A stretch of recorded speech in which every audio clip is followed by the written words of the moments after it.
Either cosmetic or plastic. So, వీటి వల్ల మనకి ఏదైనా సైడ్ ఎఫెక్ట్స్ వచ్చే అవకాశం ఉందా? నార్మల్‌గా ప్రతి సర్జరీకి ఏదో ఒక సైడ్ ఎఫెక్ట్ అంటూ ఉంటది. సర్జరీ పర్ సే వల్ల అయ్యుండొచ్చు. రాకపోతే అనస్థీషియాకి రిస్క్ అన్నా అయ్యుండొచ్చు. సో, నార్మల్‌గా మనం ఇవన్నీ కాస్మెటిక్ సర్జరీలో ఎందుకింత ఇంపార్టెన్స్ అంటే, నార్మల్‌గా ఏ అపెండిక్సో ఏదో అయ్యుందనుకోండి ఎమర్జెన్సీ నీకు సర్జరీ చేయాలి కాబట్టి చేస్తున్నాం. బట్ కాస్మెటిక్ సర్జరీలో ఇట్ ఈస్ ఆల్ ఎలెక్టివ్. అంటే ఒక అందాని కోసమో, మన బ్యూటిఫుల్‌గా ఉండాలని, మనకి నచ్చక ఒక ఫీచర్ చేయించుకున్నాం. And it is purely elective.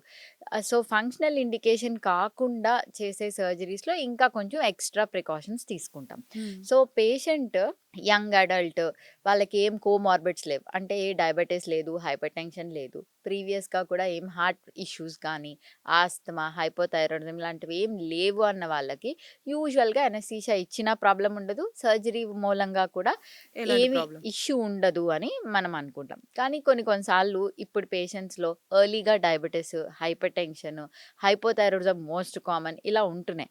ఉన్న వాళ్ళకి కూడా మనం సర్జరీ చేయొచ్చు. బట్ ఎక్స్‌ట్రా ప్రికాషన్ తీసుకుంటాం. వాళ్ళకి ఇన్వెస్టిగేషన్స్ ఎక్కువ చేపిచ్చి, వాళ్ళ అన్ని ఉన్న కోమార్బిడ్స్ ఎంత కంట్రోల్‌లో ఉన్నాయి.